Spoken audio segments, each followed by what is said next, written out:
Alors, tout d'abord, j'aime bien poser tout d'abord comme question à un réalisateur qui est normalement l'homme de narration, d'image, lui poser la question sur la musique.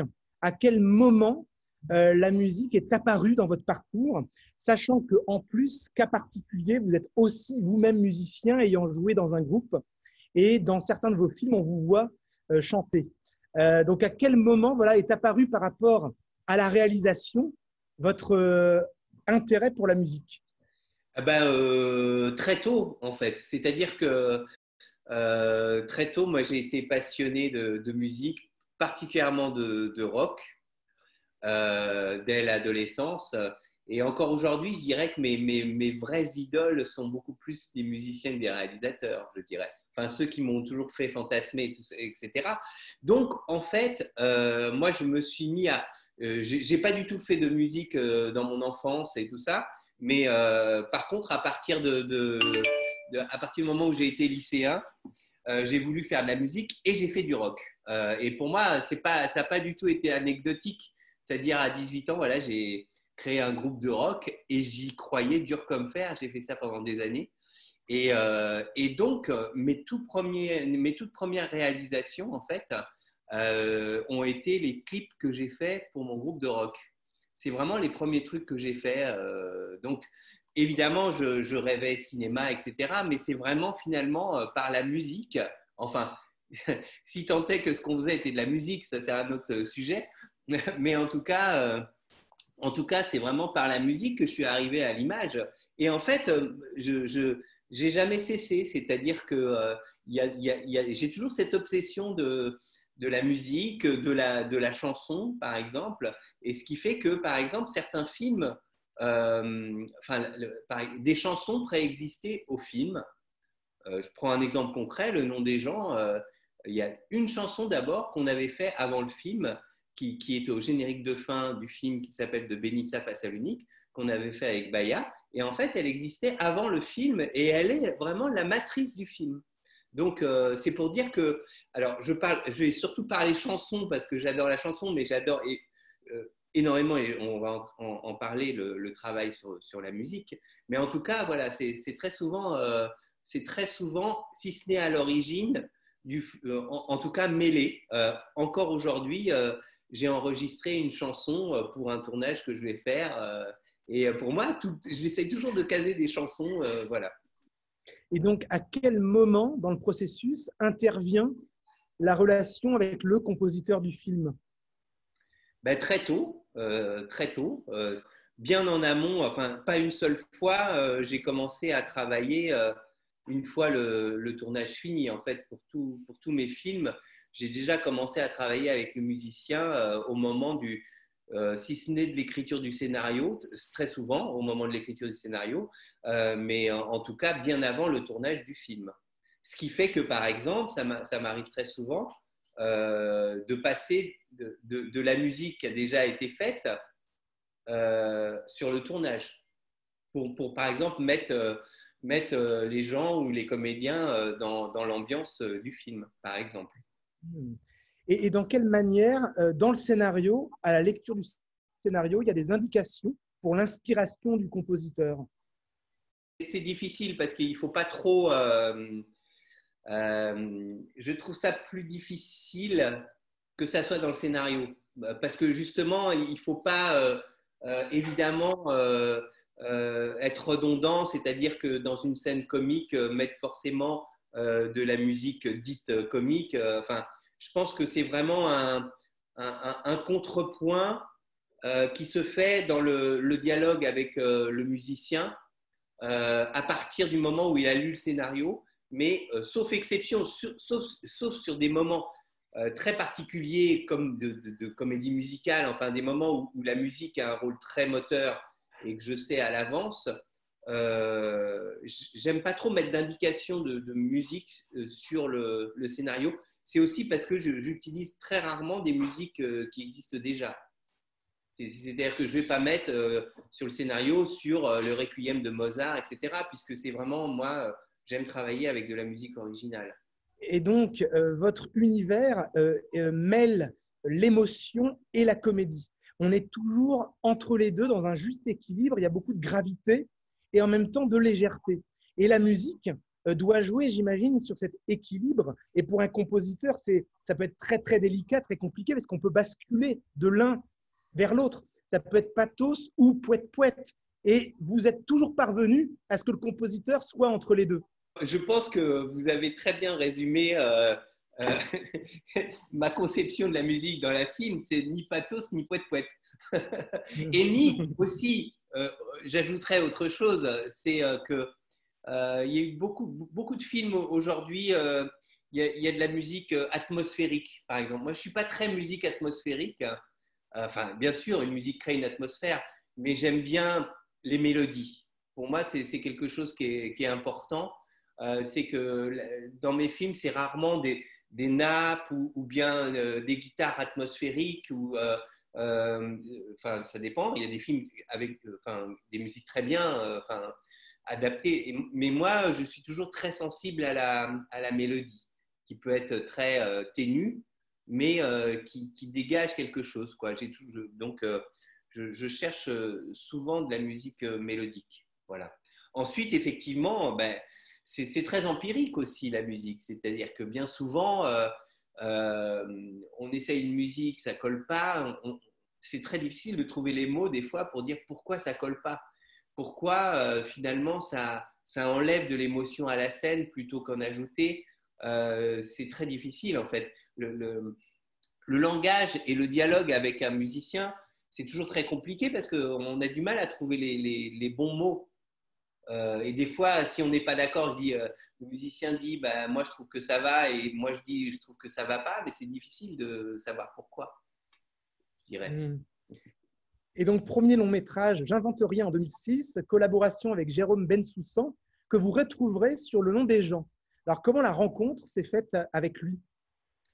Ah ben, on s'est rencontrés bien avant mon premier film, et on est même devenus très amis, je pense, il y a 20 ans, je dirais. Et donc, il a déjà travaillé sur mes courts-métrages. On a fait de la musique en dehors des films ensemble. On a fait des chansons. Je crois que la première collaboration, c'est sur un documentaire que j'avais fait en 2001 sur un cinéaste tchèque qui s'appelle Jan Švankmajer et sur lequel il avait fait la musique. Et on s'est vraiment rencontrés avec Jérôme parce que c'est quelqu'un qui est un bidouilleur, qui est un multi-instrumentiste, qui peut faire… moi, je me souviens qu'à l'époque, j'écoutais beaucoup quelqu'un qui s'appelait Pascal Comlade, qui fait de la musique. Il peut faire de la musique avec une bouteille, il peut faire de la musique avec des sons, il y avait un côté artisanal. Il y a toujours chez Jérôme que j'ai toujours bien aimé.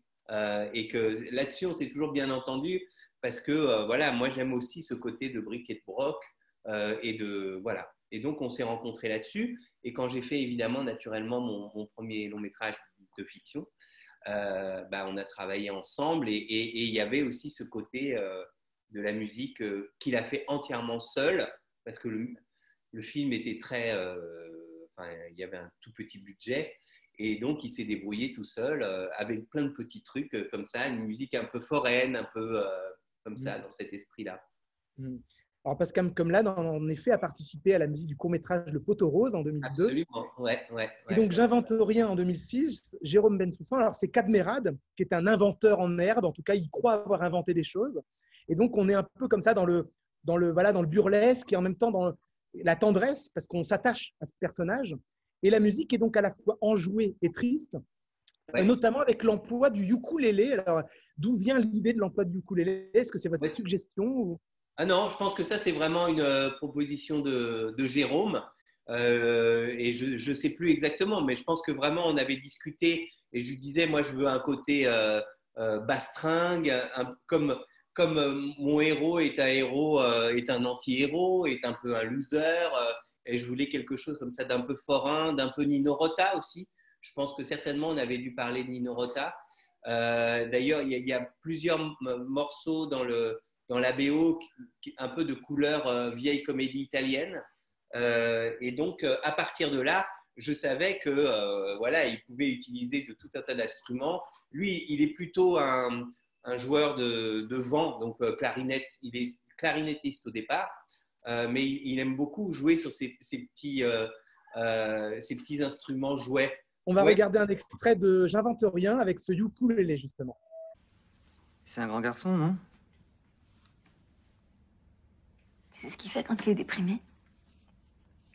Il prend son Solex, il éteint le moteur et il remonte la rue de Ménilmontant en pédalant. Et tu sais pourquoi? Parce que comme elle est très pentue, la rue de Ménilmontant, elle est très polluée. Parce que les voitures et les bus mettent le gaz pour monter. Comme ça, ils se prennent le plus de gaz carbonique possible. Et du coup, ils sentent vraiment la douleur.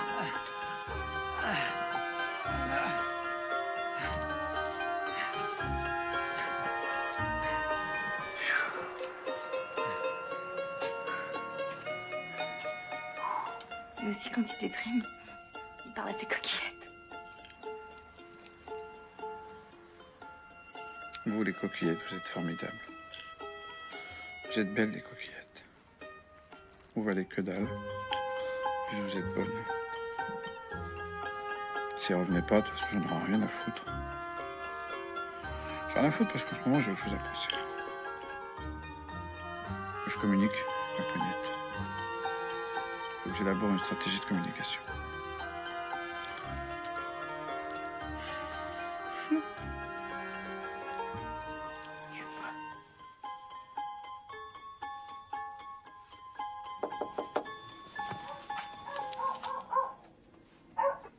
Comment s'est fabriquée la musique de cette scène? Ben, je pense que, par exemple, ce qui me frappe, ça fait longtemps que je ne l'avais pas revu, c'est que c'est pas au clic.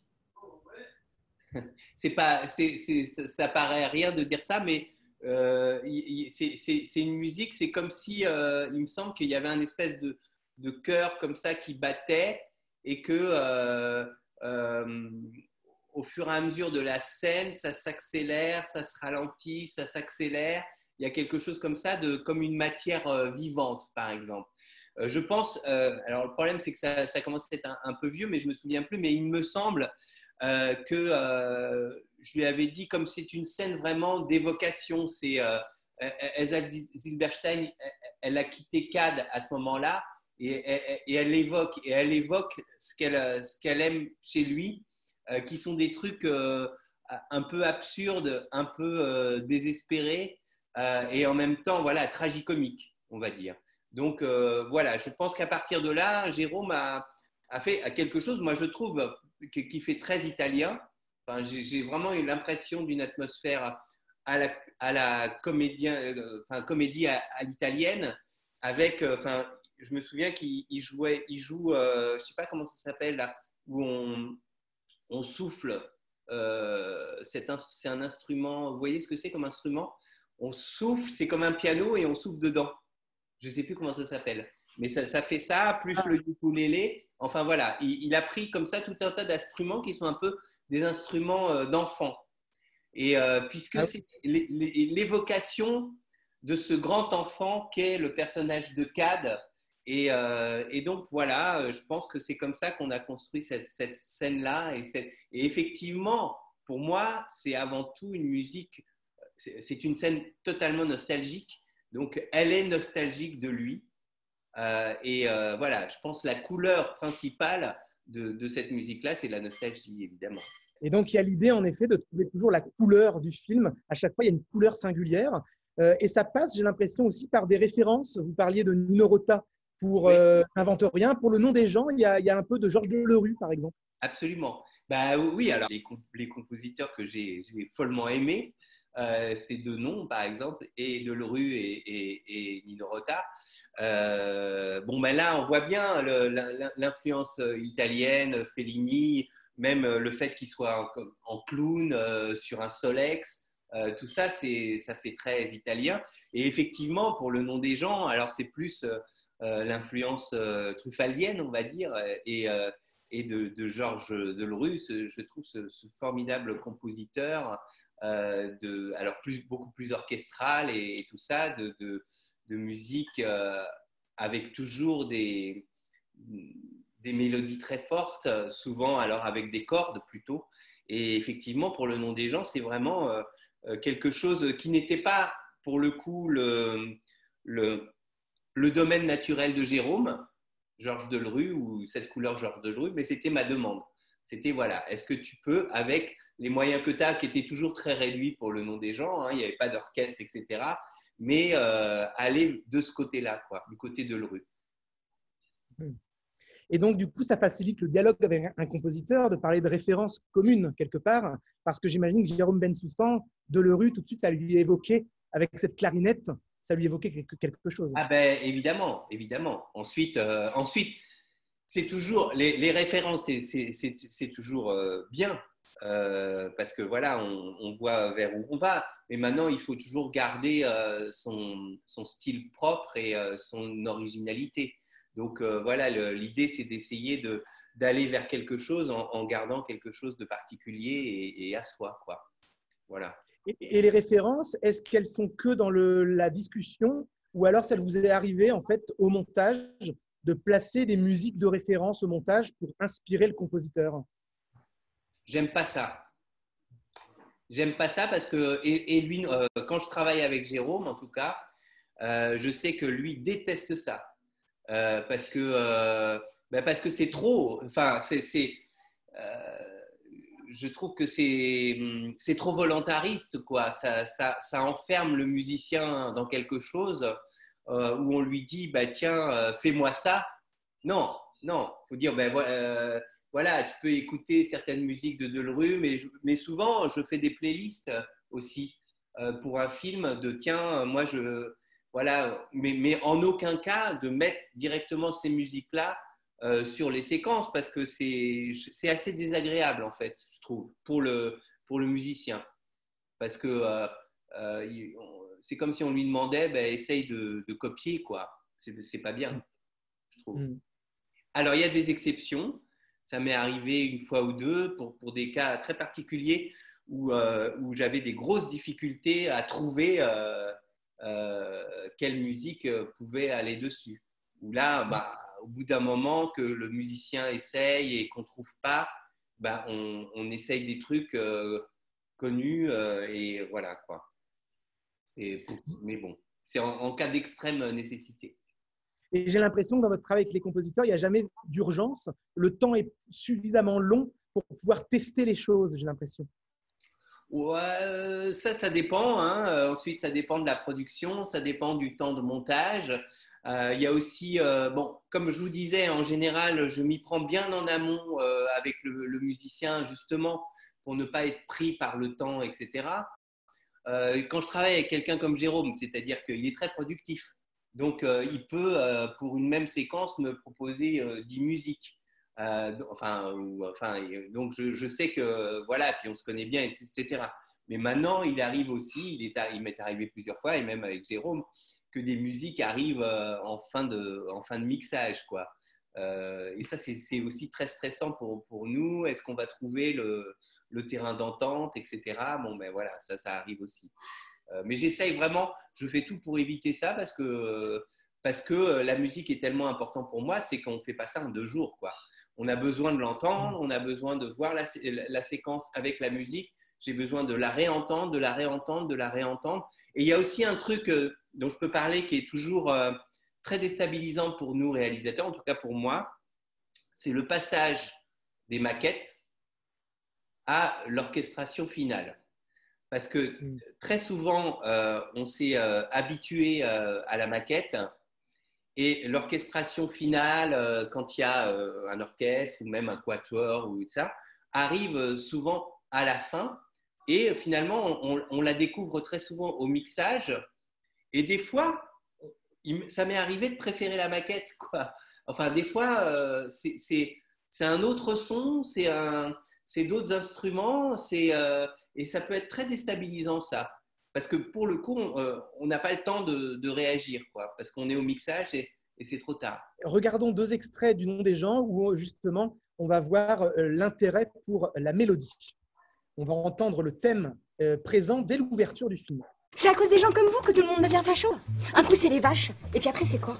C'est les immigrés, c'est ça? Non mais vous vous rendez pas compte de ce que vous faites, monsieur, vous vous rendez pas compte?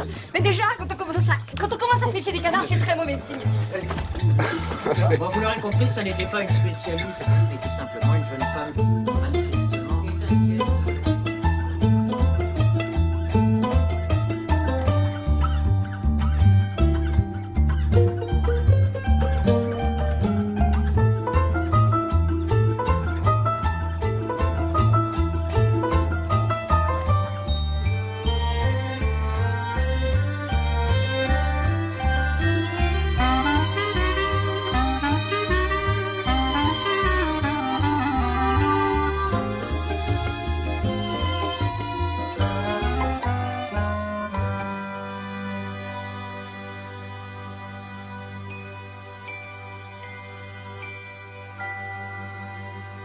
C'est pendant la guerre. Ma mère a 7 ans. Elle vient de perdre ses parents. Et elle est sauvée avec ses 3 sœurs par un couple d'enseignants pacifistes. J'attends la coriandre. C'est un peu loin de toi. Allô? Ouais. Vas-y. Attends, il y a mon portable qui sonne. C'est aujourd'hui son anniversaire. Mais faut que j'y aille là parce que c'est tout qui va fermer. Quand tu dis 20h là, tu veux dire 20h du soir? Tu sais très bien qu'à chaque fois que je fais un cadeau, c'est dans le mille. Non, tu peux compter sur moi, c'est juste que j'avais oublié, mais là c'est bon, j'ai plus oublié. Ouais. Je vous assure, elle va plus tarder maintenant. Mais attends, mais j'ai pas oublié, je gère complètement.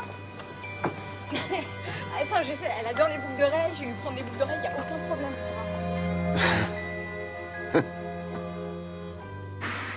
Donc on voit la reprise du thème. Oui. Dans le premier extrait, dès l'ouverture, d'emblée, on est dans l'humeur de la comédie. On a déjà les indices sur le récit parce que la clarinette klezmer fait déjà son apparition. Absolument. Donc il y a la couleur un peu du personnage. Et quand il y a la reprise du thème, vers la fin de la scène, le thème qui est plutôt léger, comédie, va s'assombrir vers la fin de la scène. Donc il y a une richesse comme ça, je trouve, Oui. dans chaque morceau. C'est vraiment, alors vraiment, c'est Jérôme, hein, c'est toute sa palette aussi. C'est-à-dire qu'effectivement, on passe d'un instrument à l'autre et on finit, en tout cas, par exemple, le générique de début où on arrive sur le flashback sur l'enfance de la mère avec un espèce de petit xylophone qui évoque l'enfance.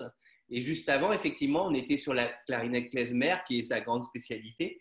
Et voilà. Et en même temps, voilà, on est dans une comédie, donc je veux de la légèreté, que ça soit sautillant. Et quelque part, en le réécoutant comme ça, je me disais, encore tout le début fait aussi un peu penser encore à la comédie italienne, je trouve. Enfin, à quelque chose comme ça de Nino Rotien. Et puis, effectivement, pour arriver à des choses plus de violon, avec des thèmes au violon, etc. Donc, c'est-à-dire qu'en fait, au fond, c'est de la musique narrative.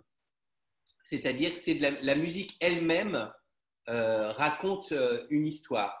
Donc, par exemple, sur le générique de début, voilà, qui est vraiment sobre, sur fond noir, etc. Mais dans la musique, il y a déjà les différentes couleurs du film. Ça, c'est vrai. Ouais. Et sur la mélodie, alors là, c'est un petit bout dans Le Nom des gens, mais dans tous mes films, moi, j'aime bien qu'il y ait des thèmes qui reviennent. Donc, il y a comme ça par exemple, là, le thème que vous avez choisi sur le banc, c'est un petit bout d'un thème un peu plus large, avec une mélodie très, très, très forte que j'adore. D'ailleurs, après, on en a fait une chanson pour autre chose. Et ça, ce thème-là, il est décliné sous plusieurs formes dans toute la BO.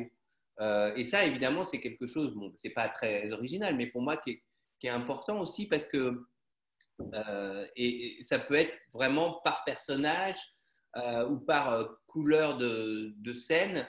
Et c'est toujours très agréable pour le spectateur de commencer à avoir un thème dans l'oreille et de le retrouver un peu plus tard sous une forme un peu différente, sans qu'on s'y attende. Moi, en tant que spectateur, j'aime beaucoup ça, par exemple. Voilà. Et est-ce que la collaboration avec le compositeur débute finalement de manière finalement très classique où au piano, il propose les thèmes et vous dites oui, non et vous validez les thèmes? Bah, quand je bosse avec Jérôme, on se connaît tellement bien que je vais dans son studio et alors il peut prendre, comme il sait tout jouer, il peut prendre un ukulélé, il me fait ça ou effectivement au piano, où il a enregistré lui-même un truc et qu'il me le fait écouter et puis il peut bouger les choses comme ça en direct. Si je lui dis ouais, ça, non, pas trop et tout ça. Donc il y a un côté comme ça très, très direct parce qu'on se connaît très bien et donc voilà quoi. Il n'y a pas de méthode, ça peut prendre plusieurs formes. Voilà. Mais sinon, quand j'ai travaillé avec d'autres musiciens, oui, c'était plus à partir de maquettes qu'ils m'envoyaient. Voilà quoi. Voilà. Et votre cinéma est construit sur la fusion des contraires, quelque part, entre le populaire et l'inconnu, entre justement politiquement ou socialement, entre les classes populaires et les classes bourgeoises. Il y a toujours ces conflits comme ça qui sont associés et j'ai l'impression que la musique de film permet ce genre de mixité, de fusion finalement, dans le mélange des instruments, dans le mélange des sonorités et dans le nom des gens. Il y a ce mélange entre les instruments yiddish et les instruments du Maghreb liés aux deux personnages. Oui. Est-ce que justement, vous, c'est votre manière de communiquer avec les compositeurs, c'est en leur transmettant ce désir de mixité? Bah oui, bien sûr. Bah, bien sûr. D'abord, ils me connaissent et puis ensuite, effectivement, voilà, moi, on fait de la musique de bâtard, comme c'est dit dans le film. Donc, pour moi, ouais, c'est très important, de toute façon, évidemment, qu'il n'y ait pas de cloison entre les genres, comme il ne doit pas y avoir de cloison entre les gens. Et donc, vraiment, je pense la musique, si tant est qu'on puisse la penser comme ça, quoi, sans qu'il y ait de cloison, quoi. J'aimerais pas être totalement univoque dans la musique de film, effectivement. Alors ensuite, il ne faut pas que ça soit lourd. C'est-à-dire qu'il ne faut pas que ça soit lourd. Voilà. Mais il se trouve que là, en travaillant avec Jérôme, c'était très naturel puisque c'est aussi le style qu'il affectionne. Donc, mais effectivement, la musique dans mes films, je crois, enfin, je pense que pratiquement tous les réalisateurs doivent dire ça, mais est un personnage à part entière. Et est un personnage à part entière. Il a sa vie. Il peut complètement, la musique peut complètement changer une scène, quoi. Mmh. Ça, et donc, 3 longs métrages avec Jérôme Bensoussan, incluant Télé Gaucho, sur des jeunes qui montent une télé pirate. Je me suis posé la question parce qu'on voit les émissions de cette télé pirate. Est-ce que c'est Jérôme qui a aussi fait les jingles de ces émissions? Alors non, non, parce que à l'époque, on ne se connaissait pas.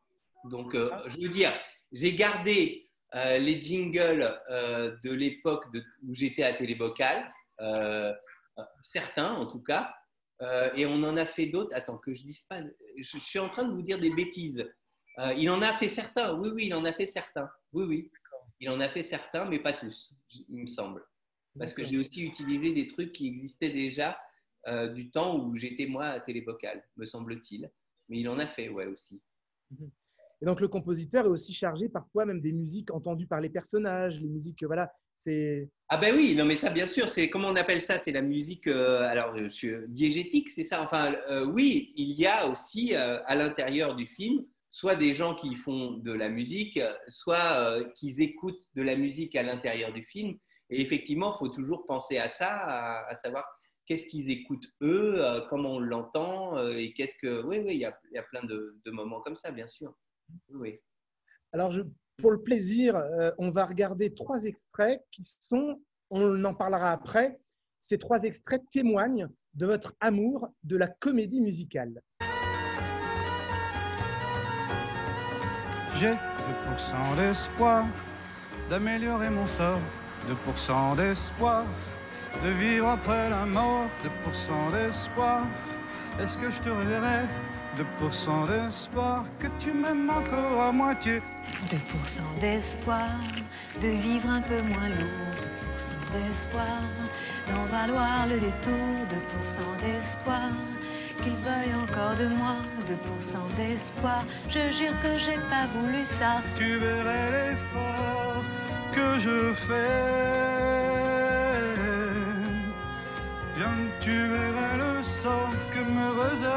poisse, tâte un peu ma cuirasse. Monsieur Poubelle! Monsieur Poubelle, hein? Monsieur Poubelle! Viens, tu verras le sort que me réserve la poisse. Viens, tu verras l'effort que je ferai pour te garder. Comment tu te la pètes avec les chiens? Pas chaud, va! Coucher avec moi? Je me penchais sur tes tourments Et tu te penchais tellement que je suis tombée en avant, en avant. le souffle de l'explosion a balayé mes derniers doutes de doute. Tu te penchais sur mes tourments et tu te penchais tellement que tu es tombé en avant, en avant. Je me penchais sans les vêtements et tu pensais bêtement que tu deviendrais mon amant, mon amant. Le souffle de l'explosion avait balayé mes espoirs. Faut croire qu'en me penchant sur tes malheurs, Tu as renversé la vapeur. de la peur, Tout ça va mal finir, tout ça va mal finir. mais tout ça commence bien. Allez, viens, Tout ça va mal finir, tout ça va mal finir. mais tout ça commence bien. Mets ta main là et viens.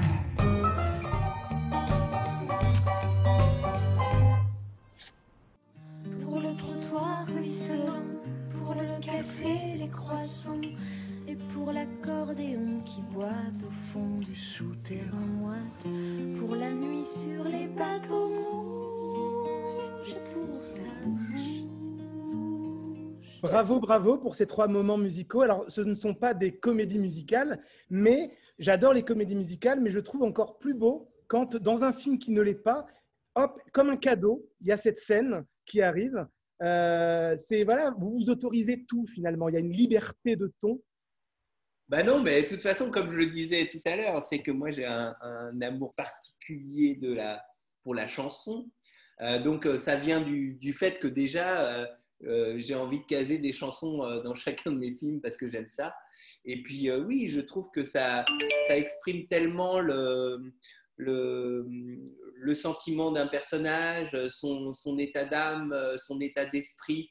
Et je trouve qu'une chanson fait décoller, en fait, ça peut faire décoller l'émotion d'une scène. Par exemple, si on prend l'exemple de la lutte des classes, je me disais, mais c'est vachement important, c'est un couple, c'est pas l'histoire d'un couple qui se rencontre, puisque ça fait des années qu'ils vivent ensemble, et que le film va montrer les tensions qu'ils ont entre eux et ils vont être presque à se séparer. Et je voulais absolument montrer qu'est-ce qui les unissait, l'amour. Et cette chanson de Jeanne Chéral qui s'appelle Merci et que j'adore bien avant le film depuis très longtemps, je me suis dit, ben voilà, elle incarne leur amour parce que c'est une chanson qui est très belle, mais qui est aussi politique, qui est aussi, voilà, qui sont tout ce qui les unit est dans cette chanson. Et donc, voilà, c'est pour moi, il n'y a pas besoin de faire d'autres scènes. Cette scène suffit pour montrer à quel point c'est de la sème et que donc les tensions qu'ils vont avoir par la suite vont être déchirantes. Donc voilà, par exemple ça, c'était très important. Alors, vous voyez, il y a toujours un décalage parce que, par exemple, dans le scénario, pour le coup, là, j'avais mis la chanson de Jeanne Chéral, Merci. Et ça, c'est quelque chose que les lecteurs de scénario, les producteurs, etc., ne mesurent jamais. Et tout de suite, je leur ai dit, ça va être une scène forte du film parce que la chanson, elle est forte et que, voilà. Mais ça, évidemment, sur un scénario, ça ne se voit pas parce que la musique ne se voit pas dans un scénario. Et je savais que cette scène-là, elle cimentait tout. Et on me disait toujours au scénario, ouais, mais on ne comprend pas pourquoi ils s'aiment, par exemple. Et je leur disais, ben, il va y avoir cette chanson et on va comprendre pourquoi ils s'aiment. Voilà. Et ben ça, c'est très difficile à faire passer, par exemple. Et donc, dans les extraits qu'on a vus, J'invente rien, Télé Gaucho, le dernier des extraits était La lutte des classes. Donc, Ouais. dans La lutte des classes, donc on a parlé de la chanson Merci de Jeanne Chéral, qui est en fait la seule chanson du film qui n'appartient pas à votre univers. Toutes Oui. les autres chansons sont soit originales, soit des choses que vous aviez écrites auparavant. Oui, ben, comme je le disais, j'aime pas en général. Alors, j'aime surtout pas utiliser des tubes parce que ça, je trouve que c'est vraiment trop facile d'utiliser la chanson de quelqu'un qui, je dirais, a déjà fait ses preuves et suscite déjà l'émotion. Et donc, à partir de là, je trouve que c'est un peu, un peu vampirisé en fait l'œuvre de quelqu'un d'autre. Et donc, mais là, cette chanson-là, moi, que j'adore depuis très très longtemps et qui n'est pas connue, enfin qui n'est pas très connue, voilà, je me suis dit celle-là, je veux l'utiliser. Mais c'est vrai que jusque-là, c'est très rare que je fasse ça et j'essaye de faire des chansons originales, mais bien entendu, c'est dur parce que c'est plus dur de faire des bonnes chansons à cette hauteur-là, c'est même très difficile. Donc voilà, on essaye, ou soit c'est d'autres gens qui font des chansons pour le film, mais en tout cas, j'essaye toujours que ça soit de la musique originale. C'est important pour moi, même si je me trompe des fois, mais voilà. Et donc, le compositeur sur La lutte des classes, c'est Guillaume Atlan, hein, c'est plus Jérôme Bensoussan. Oui. Comment s'est passée cette collaboration avec lui? Eh ben, en fait, c'est passé par… je ne le connaissais pas. Et en fait, je me suis dit… ce film parle justement de la cohabitation parfois difficile entre différentes classes sociales, entre différentes communautés qui, donc, je pense, n'écoutent pas la même musique. Donc, il est dit dans le film que lui est un batteur d'un vieux groupe punk rock, donc on l'entend faire du punk rock. Et ils écoutent aussi de la chanson, puisque c'est ce qu'on vient de voir.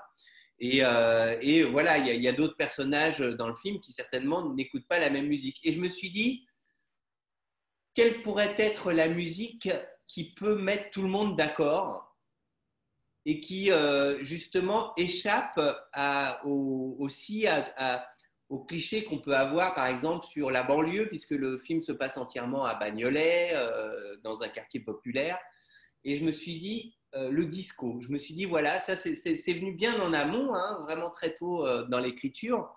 Et je me suis dit, ben, en fait, voilà, j'aimerais bien que le thème principal et que la couleur principale de la musique du film, ça soit du disco. Parce qu'en général, si vous mettez dans n'importe quel endroit un tube de disco, eh ben, les gens dansent. Enfin, c'est pas une musique qui est aussi socialement marquée. C'est une musique qui peut parler à tout le monde. C'est pas de la chanson française, c'est pas du rock, c'est pas du rap, c'est pas de la musique ethnique. C'est une musique qui parle à tout le monde. Et donc, je suis parti de cette idée-là. Et à partir de là, tout simplement, je me suis renseigné pour savoir qui aujourd'hui en France peut composer de la musique disco, mais vraiment bien. C'est-à-dire comme on en faisait dans les années 70, comme Chic, comme par exemple, moi j'adore Chic, j'adore Nile Rodgers, enfin j'adore ces musiques, voilà. Et c'est comme ça que j'ai rencontré Guillaume Atlan, qui a un groupe qui s'appelle les Superman Lovers, qui avait fait donc il y a une dizaine d'années un tube qui s'appelait Starlight. Et voilà, en entendant ça, je me suis dit, lui, il n'avait jamais fait de musique de film, mais du coup, je l'ai rencontré et je lui ai dit, voilà, j'aimerais bien. Il m'a fait des maquettes de quelques titres qui sont ceux qu'on retrouve dans le film qui m'ont beaucoup plu. Et à partir de là, on a travaillé ensemble. Ensuite, je lui ai demandé de faire à des instants un peu précis d'autres styles de musique, mais du coup, ça n'a pas toujours été facile quand il avait à faire autre chose que le style dans lequel voilà, il est meilleur. Voilà. Alors, regardons 2 courts extraits de La lutte des classes pour voir que la musique de film, ça peut être des courts moments à illustrer comme des petites parenthèses. On va voir ça, donc c'est Guillaume Atlan qui a signé ces 2 musiques. Moi, j'ai juste vu un peu de sang par terre. Bon, putain, demain, on y va. Vous avez eu peur? Non. Bon, allez, c'est bon. Ça, c'est juste un petit accident. Bon, arrête, Mais c'est des trucs d'enfants. Mais c'est pas une pichenette, là. C'est bon, c'est bon. Tu joues, Allez. tu découpes la bouche, tu découpes les oreilles. Et ensuite, dans ma classe, il y a quelqu'un qui s'est foutu. Ensuite, monsieur Bensala, qu'est-ce qu'il y a?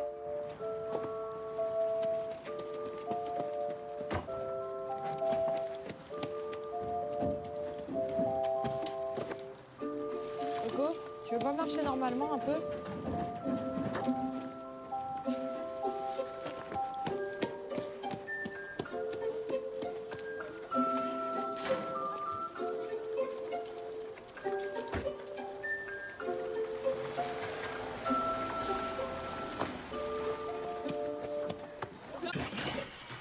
Petit tour.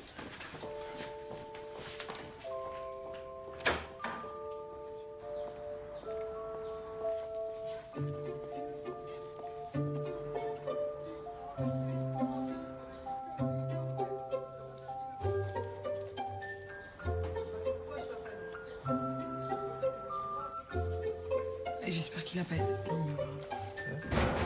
Ça y est, je les ai défoncés. Je les ai massacrés. Problème est réglé. Voilà, je les ai choisis parce que je les trouve assez réussis et beaux. Et je trouve que dans la musique de film, parfois, c'est dans les petits moments, les petites choses qui ne sont pas forcément au premier plan, mais Oui. qui finalement s'avèrent indispensables au final pour le rythme, pour l'humeur. Oui, bien sûr. Bien sûr, mais là, c'est un peu en suspens. Il y a quoi, des pits de violon avec encore un xylophone. Et c'est, oui, je suis d'accord. En plus, ça se passe un peu dans la neige. Enfin, il y a quelque chose de… Ces 2 moments que vous montrez, c'est des moments vraiment en suspension. C'est-à-dire qu'ils sont en attente de ce qui va arriver après, quoi. Où on se dit, tiens, quelque chose commence à arriver, on ne sait pas trop quoi, on ne sait pas comment ça va tourner, si ça va tourner plutôt, par exemple, à la comédie ou à quelque chose de plus grave. Donc oui, c'est de la musique comme ça. Il y a très souvent dans les films comme ça des moments où on sait qu'il va se passer quelque chose, mais on ne sait pas encore quoi. Et voilà, ça c'est vraiment de la musique sur ces moments-là où c'est très important de ne pas trop dire. Et j'avais une question. Que ça soit trop dramatique, il ne faut pas que ça soit trop… voilà, que ça anticipe pas la scène d'après. C'est ça. Voilà. Et ma question sur ces extraits, c'était est-ce que ce court moment, vous aviez l'idée déjà du timing, vous avez dit au compositeur, je veux une musique de telle durée, de là à là, ou alors ça a été coupé d'un morceau qui était plus long? Voilà, comment ça… Non, là c'est vraiment des séquences ensuite qu'on a travaillé au montage et pour le coup, ces exemples-là hein, en particulier, pour le coup, je donne aux musiciens en disant, ben voilà, là j'aimerais bien de là à là et qu'il y ait un thème. Il y a toujours, vous remarquerez, une mélodie, une ligne mélodique, un peu comme mes précédents films pour moi. C'est important, mais en l'occurrence avec une durée assez fixe. Assez fixe parce qu'à la fin de chacune des 2 passages que la scène vraiment commence de dialogue, etc. Et alors vraiment, j'aime pas chanter enfin vraiment ça, j'aime pas ça. J'aime bien qu'une musique ait un début, un milieu et une fin et qu'on ait vraiment l'impression que ça fait partie du puzzle global. Donc, c'est intéressant parce que quand vous dites que vous aimez qu'il y ait un début, un milieu, une fin, c'est-à-dire que même pour des instrumentaux, il y a quand même l'esprit chanson quelque part. Bah oui, probablement. Oui, absolument. Ouais, je pense. Ouais. Et en général, j'aime pas trop qu'il y ait de la musique sur les scènes dialoguées. C'est assez rare que je fasse ça. J'ai eu un problème de musique sur une séquence. À la fin, on est quand même dans une comédie et il y a le mur de l'école qui s'écroule. Et donc, on est dans un espèce… Enfin, il faut vraiment voir l'extrait. C'est difficile à raconter comme ça, mais enfin, on est tout d'un coup dans un espèce de film un peu d'action, on va dire. Parce que à ce moment-là, les enfants, il y a des enfants qui sont restés à l'intérieur de l'école qui vient de s'écrouler, et puis on arrive à les faire sortir, et puis on apprend que le directeur est toujours coincé dans l'école et qu'il faut aller sauver le directeur. Et là, il y a une des mères, qui est une femme voilée des pieds à la tête, qui monte à un mur un peu comme Spider-Man et qui va sauver le directeur de l'école et qui le prend dans ses bras alors qu'il doit peser 100 kilos et qui le descend du mur. Enfin voilà. Et alors, tout ça pour dire que le statut de cette scène-là a été très compliqué et la musique a été très, très compliquée à trouver. J'ai mis 2 mois à le trouver parce que c'est une scène complètement ambiguë où on ne sait pas exactement dans quel genre de film on est. On ne sait plus… il y a un moment donné, on pense vraiment être devenu dans un espèce de film un peu de catastrophe, enfin… toute proportion gardée, où il se passe des choses potentiellement hyper graves. Et puis ensuite, on ne sait pas très bien si cette femme qui monte, ça semble plus tellement réaliste. Et plus la scène avance, et moins elle est réaliste en fait. Et plus elle devient de la comédie. Donc, c'était très difficile de trouver le ton de la musique là-dessus. Parce qu'on a essayé beaucoup de choses. C'était trop dramatique et donc les gens ne comprenaient pas ensuite l'humour de la deuxième partie de la scène, où c'était trop lyrique, où c'était trop comique. Et donc à ce moment-là, du coup, à partir du moment où c'était trop comique, on était complètement… on passait à côté du côté un peu dramatique. Finalement, pour le coup, j'ai pris une musique qui existait déjà, d'une composition d'Astor Piazzolla qui était réarrangée à la mode un peu Jacques Demy, qui était quand même une musique un peu très légère comme ça, mais pas comique, mais légère, et pour donner au spectateur le sentiment… Enfin, si on peut la voir, c'est intéressant parce que…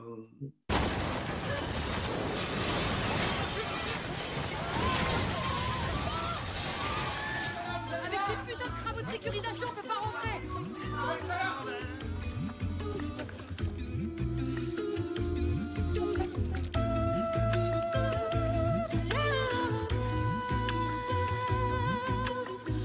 Donc cette scène, je ne sais pas si on le perçoit, mais donc ce qui est compliqué, c'est de trouver le ton, parce que toutes les musiques que j'avais essayées, qu'avait fait Guillaume, ou même disaient trop les choses d'une manière univoque.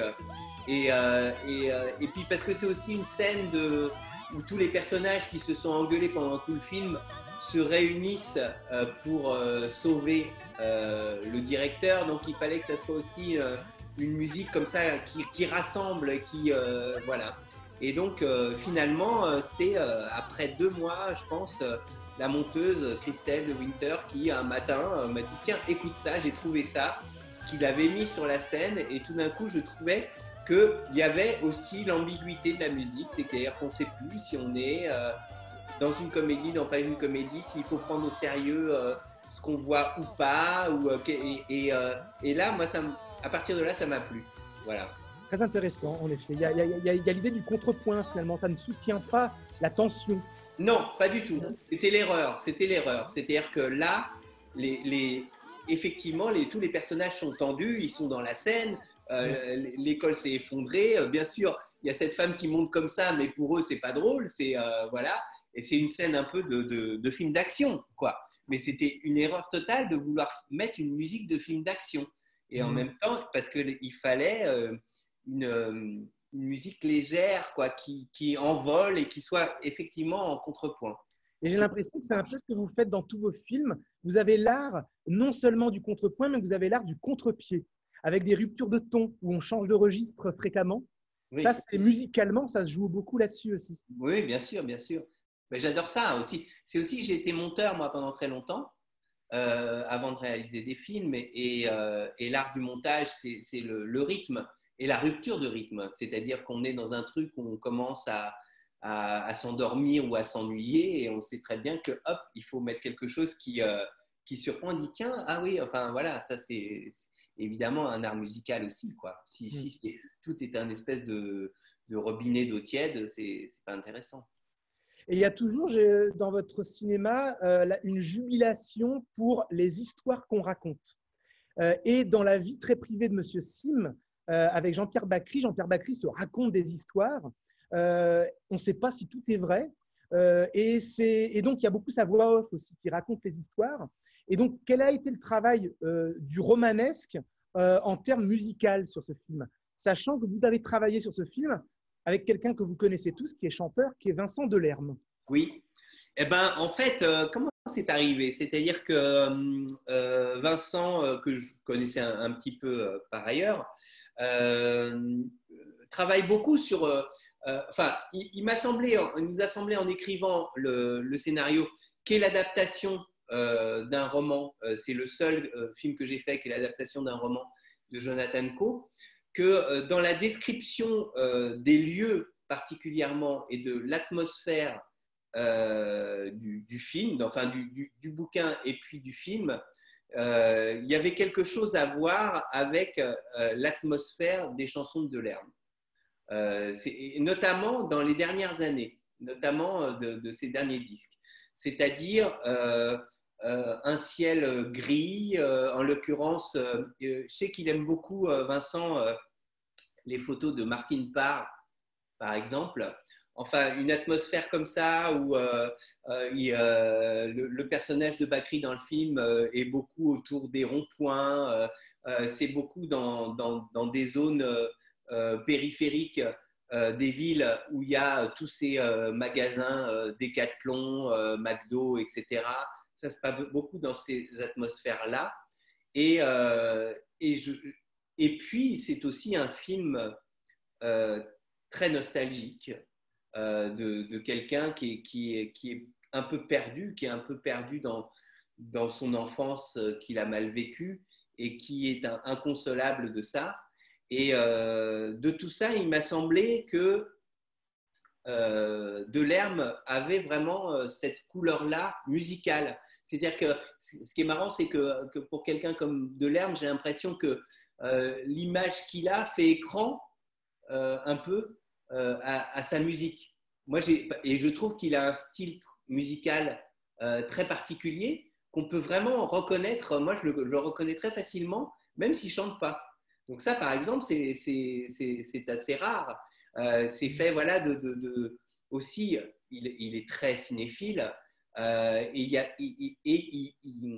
il a le souci de l'atmosphère. Il a le souci de créer dans ses chansons une atmosphère où, au-delà du texte, on voit où on est, qui est très évocatrice.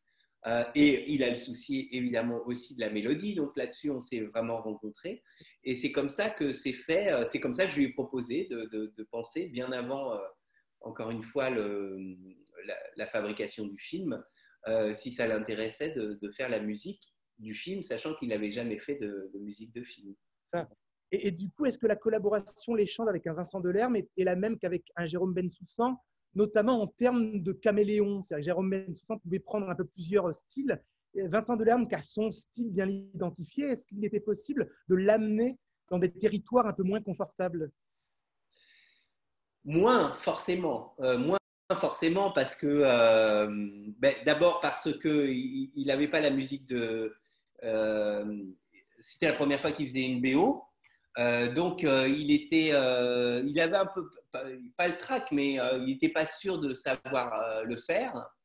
Et donc, ensuite, effectivement, il était moins malléable. C'est-à-dire qu'il avait fait un certain nombre de maquettes bien avant le tournage. Il y en avait qui me plaisaient, d'autres un peu moins. Alors, c'était pas toujours évident avec le monteur du film, qui s'appelle François Gédigier, parce que la communication, parce que c'est très important, hein, le rapport entre le monteur et le musicien. Parce que souvent, un monteur ne prend pas de pincettes. C'est-à-dire que même si un musicien a mis 3 semaines, jour et nuit, à faire une musique et que voilà, et la musique, lui, en 2 minutes, il peut dire, mais non, c'est de la merde. Enfin, voilà. Donc, ça a mis du temps avec Vincent à trouver un peu le… Parce qu'il avait fait des maquettes qui n'étaient que des maquettes et qui, des fois, ne collaient pas. Et il avait du mal, Vincent, à s'adapter pour le coup. Il avait du mal à ce qu'on lui dise, ben, on trouve que ça ne va pas. Mais ensuite, vraiment, progressivement, il a trouvé un certain nombre de thèmes qui m'ont vraiment, vraiment beaucoup plu et qu'ensuite il a développé avec un orchestre et ensuite ça collait bien, quoi. Voilà. Mais c'était pas évident. Non, c'était pas évident. Et là, vous avez un chanteur sous la main, vous n'avez pas eu la tentation de le faire chanter dans le film? Ah ben si, il chante dans le générique de fin. Ah, le générique de fin. Avec Valeria Golino. Avec Valeria Golino, un duo. Donc si, bien sûr, j'ai eu la tentation et il l'a fait, c'était rigolo, évidemment. Valeria Golino. Très bien. J'assistais à l'enregistrement et c'était super de le voir aussi jouer et de le voir. C'était vraiment super, quoi. Et la musique qu'il a fait, je la trouve vraiment magnifique. Vraiment magnifique. Eh bien, regardons des extraits pour voir ce que ça donne, la vie très privée de Monsieur Sim.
Monsieur, vous cherchez quelque chose?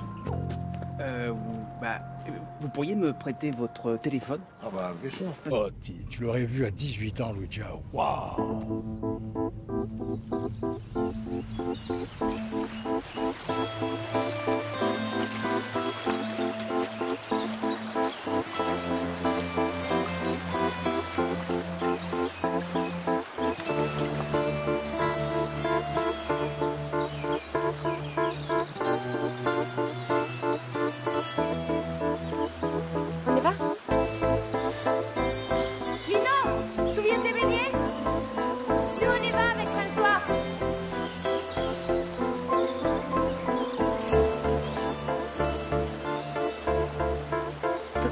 Va bien?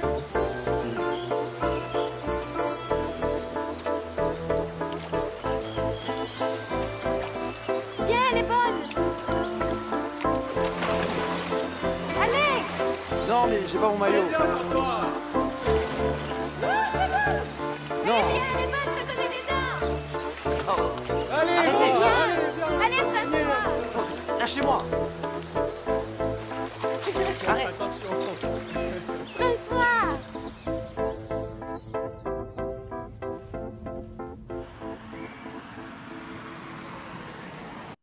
Voilà, donc c'est une musique que je pourrais dire d'impressionniste, où on est comme ça par petites touches, et c'est un peu la musique du personnage, hein, le flashback, en fait, c'est son souvenir. Est-ce que l'idée était vraiment de faire la musique vraiment du personnage pour Vincent Delerme? Est-ce que c'était ça, son rôle? Ah ben oui, alors moi je dirais comme ça en revoyant les extraits, c'est que c'est quand même par rapport à mes autres films une teneur très mélancolique. C'est-à-dire, voilà, il y a vraiment quelque chose qui...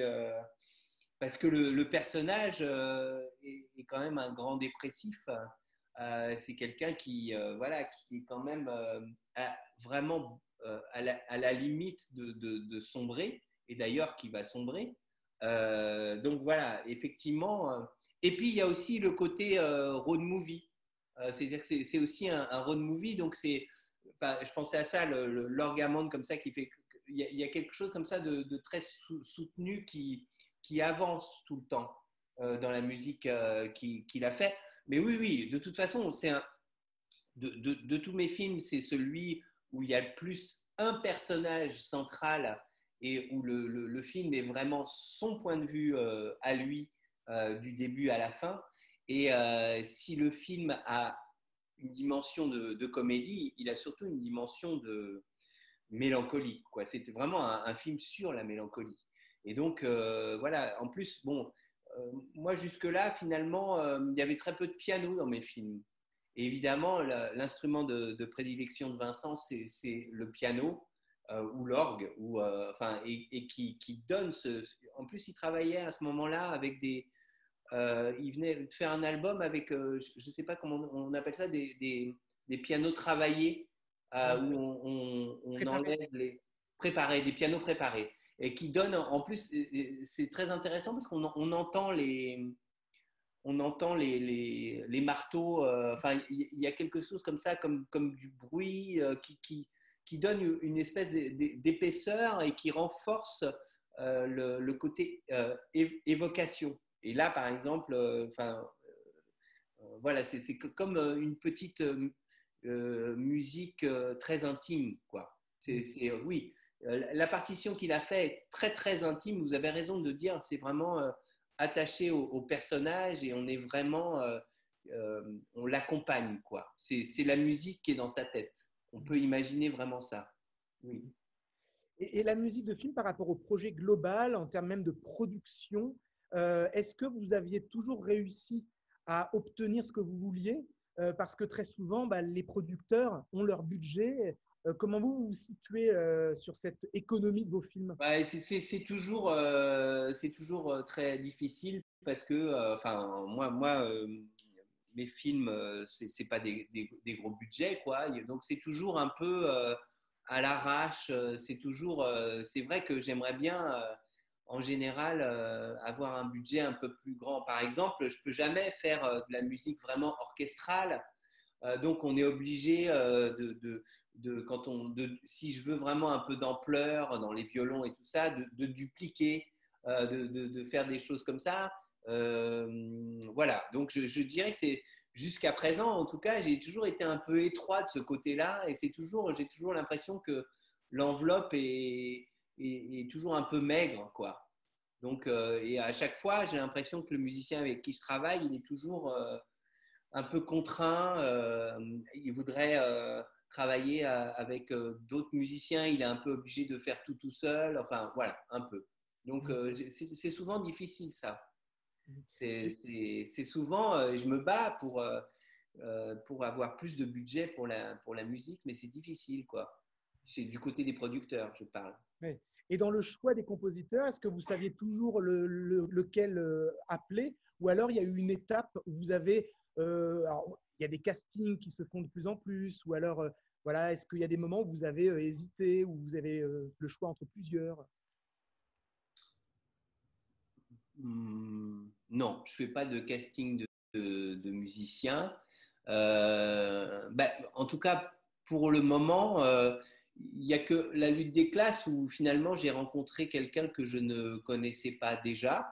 Non, pas du tout, je dis des bêtises. Je viens de faire un documentaire là, qui fait 1h40, où j'ai travaillé avec un tout jeune musicien qui s'appelle Jean-Christophe Guérard.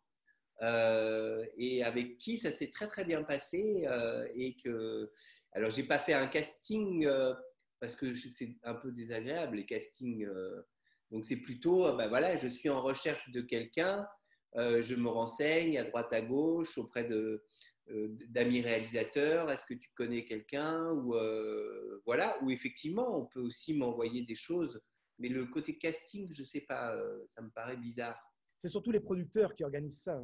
Oui. Ouais. Moi pour l'instant, j'ai pas fait ça et voilà, j'essaye d'éviter ça. Et vous, en tant que vous-même musicien, est-ce que vous avez parfois la tentation de soumettre une idée de thème ou un choix d'instrument à vos compositeurs? Oui, un choix d'instrument, ça peut m'arriver. Ça peut m'arriver par exemple, ouais, je vois bien des pids au violon, par exemple, ou une couleur. Un thème musical, non, mais des fois, effectivement, j'utilise des chansons que j'ai composées et que je mets dans les films et qui, par moments, d'ailleurs, peuvent être repris très ponctuellement dans des thèmes.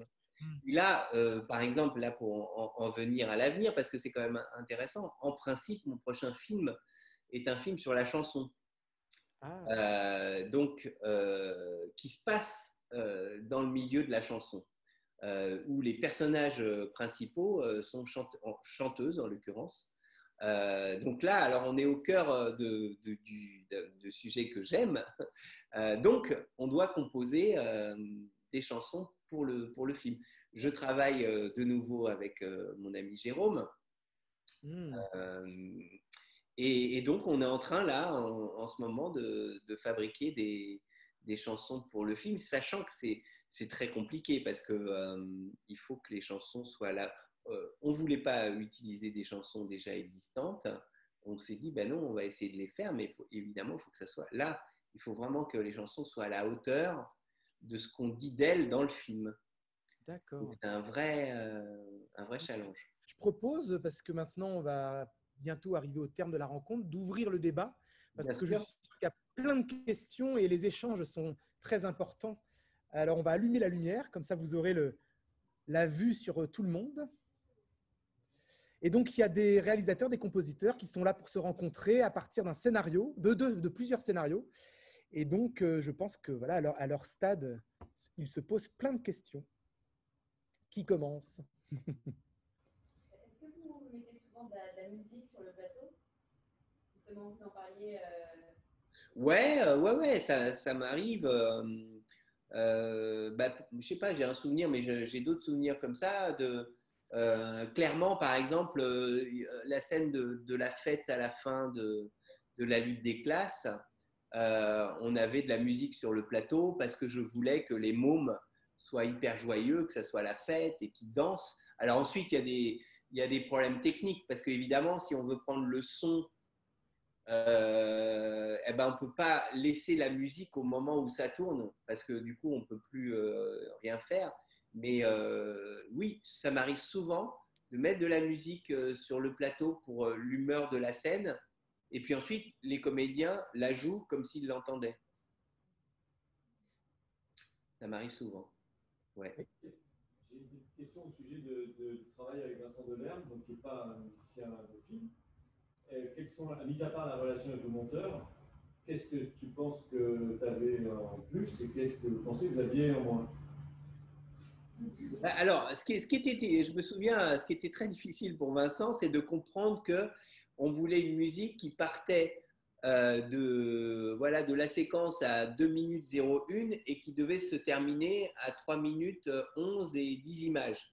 Ça, pour lui, c'était impossible à faire, c'était très difficile. Il ne savait pas du tout comment gérer la durée, puisque lui étant habitué au format chanson, donc c'est quelque chose qui était très difficile. Maintenant, je pense vraiment, et c'est ce que vous aviez dit, c'est que moi, la grande qualité de la musique qu'il a fait, c'est son extrême cohérence. C'est-à-dire que comme c'est un film à un personnage, la musique donne une couleur très très forte au film, un peu dans les gris, on va dire.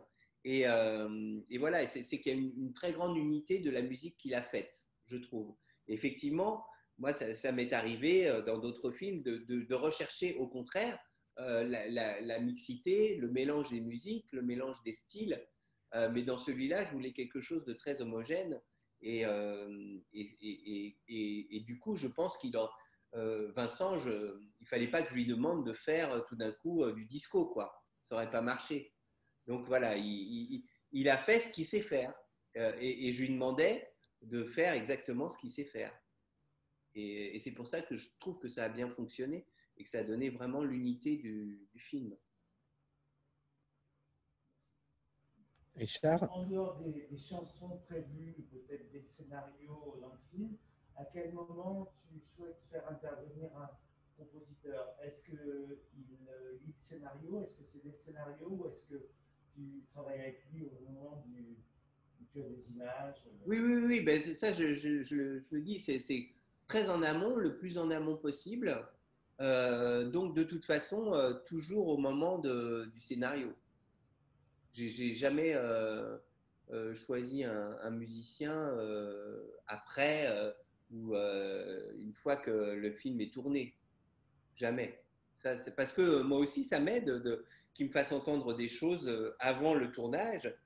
Ça peut m'aider même pour la mise en scène, pour de savoir que peut-être, sans qu'il faut que ça soit sûr, mais peut-être ce thème-là va correspondre à cette scène-là. Pour moi, c'est très important de savoir ça.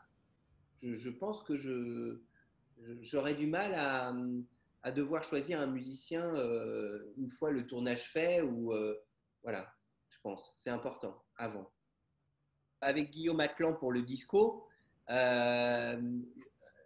j'ai aussi compris, mais ça c'est que évidemment toute la BO ne pouvait pas être disco, quoi, parce que il y avait des scènes qui correspondaient pas du tout. Alors là, par exemple, là, j'étais un peu parce que pour le coup, je ne savais pas du tout ce qu'il était capable de composer en dehors de son style de prédilection.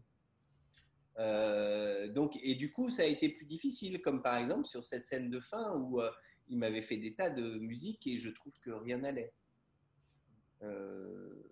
Donc, c'est difficile parce que soit on choisit quelqu'un qui peut s'adapter et qui peut travailler dans différents styles, mais en même temps, moi, je cherche aussi une personnalité chez un musicien, quelqu'un qui me fasse écouter quelque chose qui lui est propre, quoi. C'est ça qui est compliqué dans la musique de film, parce qu'on a tous des tonnes de musique de film en tête, mais je trouve que les musiciens singuliers sont rares, en fait. Enfin, c'est difficile de trouver quelqu'un qui arrive à faire une musique originale et qui lui est propre, je trouve. Je ne sais pas ce que vous en pensez, mais c'est ça qui est difficile. Et je trouve en même temps que les compositeurs avec lesquels vous avez travaillé, tous n'ont pas, entre guillemets, fait une grande carrière avec d'autres réalisateurs. Comme s'ils appartenaient vraiment, ils ont vraiment fait quelque chose pour vous et voilà. Je ne sais pas comment dire, c'est aussi voilà, les circonstances qu'on fait comme ça. Jérôme, ce qui est particulier, c'est qu'on est amis depuis très longtemps, donc finalement, on a un peu grandi ensemble. Donc voilà. Ensuite, il a travaillé pour d'autres, mais moi, j'ai toujours été très surpris que d'autres réalisateurs ne fassent pas plus appel à lui. Donc, en l'occurrence, il a travaillé très récemment avec Baya. Voilà, mais ça, je pense que lui, il demanderait que ça, hein, que d'autres réalisateurs se disent, mais tiens, c'est vachement bien ce qu'il fait, pourquoi? Et voilà, peu de réalisateurs ont fait appel à lui. Ensuite, que ça soit Guillaume Atlan, pour qui c'était aussi la première BO, qui n'était pas un musicien de B. Oui, c'est peut-être ça qui est, pour moi qui est difficile, parce que moi, j'ai besoin d'identifier un musicien. Comment dire? Et je trouve que, mais c'est peut-être pareil pour les autres réalisateurs. Par exemple, ça ne me viendrait pas tellement à l'idée d'aller chercher, je ne sais pas moi, Alexandre Desplat, par exemple, parce que ça ne me parle pas beaucoup. Enfin, j'ai l'impression qu'il fait tout et un peu n'importe quoi. Donc, il n'est pas dans la salle. Donc, du coup, j'aurais du mal à me dire c'est lui que je veux, parce qu'en fait, je ne sais pas quel est son style. Par exemple, hein, pour prendre un exemple. Moi, j'ai besoin de savoir quelqu'un qui me propose une couleur, quelque chose que je peux, où je peux associer son univers au mien. Voilà. Ouais, c'est intéressant. Et pas tant un musicien couteau suisse, parce que je trouve que c'est difficile ensuite de savoir. Mais ça peut être une rencontre, ça peut être effectivement sur un essai, c'est-à-dire faire lire des scènes ou un scénario à un musicien. C'est ce que j'ai fait par exemple pour mon documentaire, qui est vraiment... c'est vraiment un jeune musicien, il a 25 ans. Et il a fait 1 heure de musique. Hein, et bon, je lui ai parlé du projet, il y avait un scénario, voilà, et je lui ai demandé de faire des essais de musique. Et ce qu'il a fait m'a beaucoup plu. Et à partir de là, il a fait toute la BO. Est-ce que ça vous arrive d'avoir des compositeurs qui t'envoient des bandes démos, qui aiment ton univers, et qui font ça comme des comédiens peuvent le faire? Et comment tu appréhendes ça? Est-ce que tu regardes Ouais, j'écoute. Ça m'est arrivé, pas très souvent, honnêtement, pas très souvent. Ça m'est arrivé et j'écoute. Mais le musicien dont je parle, là, qui est vraiment un musicien que je ne connaissais pas, je l'ai rencontré parce que je cherchais un musicien et puis en parlant autour de moi avec des gens de la profession, quelqu'un m'a parlé de lui et il m'a fait déjà écouter des choses qu'il avait fait et ça s'est fait comme ça. Et merci infiniment. Merci beaucoup. Au revoir. Merci. Au revoir. Je quitte. Hein.